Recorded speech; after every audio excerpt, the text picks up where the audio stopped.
Hey, party people, welcome to this week's Money News in Human Words, where I'm unpacking what happened between the headlines and what it actually means for your money. Now, this week, one piece that caught my eye was around the Australian tax take soaring, despite this talk of the stage 3 tax cuts and the violent opposition from these in some corners of the market as well. Basically, found that in Australia, our tax take as a percentage of government revenue has just hit 54%, which is basically the highest rate this century. Now, even though they're talking about the stage 3 tax cuts being, unfair and being massively in favor of the rich and higher income earners, when we see that the fact that these tax take has increased as a result of bracket creep, essentially tells me that we sort of need to be playing a bit of catch up, because what's happened as wage growth has increased over time, the tax brackets have stayed where they are, meaning that more Aussies have pushed into higher tax brackets and the tax take increases as a result. So 54% of total federal revenue being from income tax takes is a pretty staggering amount. And hopefully we can get some common sense in there to start balancing things out in the short term.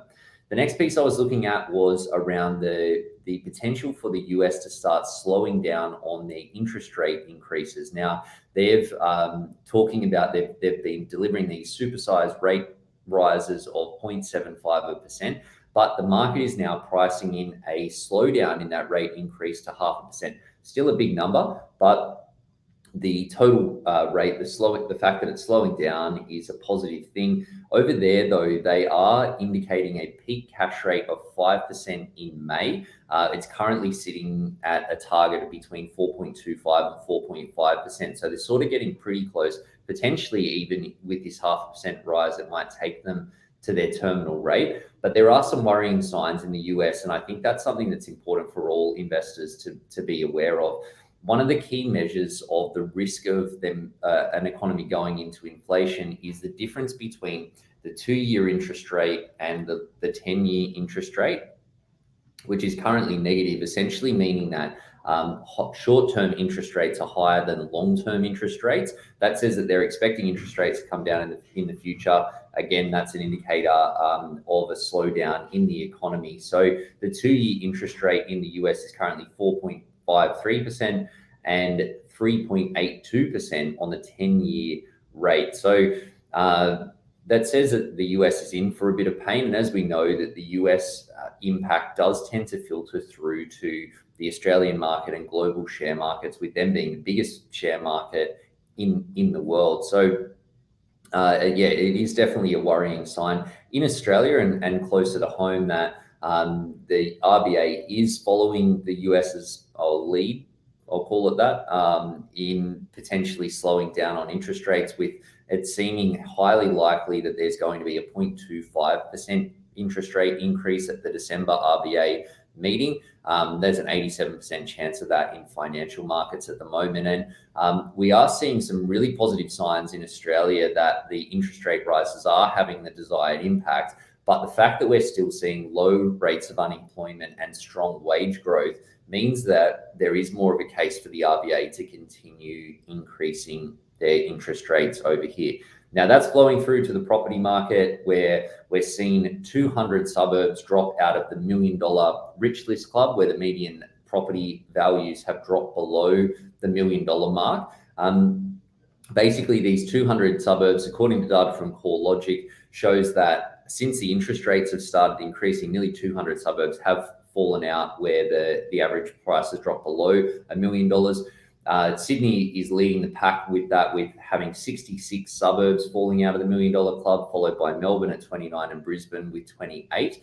And then we've also seen in the regional areas, 36 regional areas in regional New South Wales have dropped off that $1 million club, 17 in Queensland and 6 in Victoria as well. Now, calling out that a lot of the suburbs that have ended up on this list have done so as a result of the big gains that we saw through the COVID pandemic. So a lot of them were only just into the $1 million territory, but the rate rises and then the property declines that we've seen in the last little bit have been enough to push them down. And with property values expected to fall further from here, it's almost certain that more suburbs are going to fall out of that $1 million mark. Now, there's a bunch of houses that have dropped out of this in the more sort of fringe CBD areas like New South Wales. We've got South Granville, Quakers Hill, Riverstone, Toongabbie, Picton, a bit further away from the city, but unit prices around inner city locations like Alexandria, East Gardens, Kensington have just fallen below the $1 million mark as well. A lot of good, solid property investments in that sort of little pocket. So it's meaning that for some people that wanted to buy investment properties and were struggling with the pricing around that, seeing a little bit more affordability come back into the market. So some welcome news for would-be property buyers there and people looking to enter the market. But another piece that I was looking at in the last week was around home loan repayments jumping to the highest rate of record. Highest rate on record, basically, because now we're seeing interest rates have increased by so much, and at the same time, people are borrowing more money. What that means is that the total amount that we're paying out of our disposable income to fund mortgage interest rate payments and mortgage payments overall has jumped up. Basically, housing repayments will hit about 9% of household disposable income across the economy by the end of this year.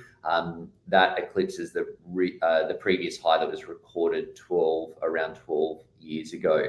So average mortgage size in Australia is $588,000 in September, which compares to that previous time where the average mortgage size was only $364,000 according to ABS data. So the fact that people are borrowing more, even though interest rates are lower than what they were 12 years ago, means that our repayments are higher. And they're talking about the fact that particularly as a lot of the fixed rates are expiring, fixed mortgage interest rates are expiring, that household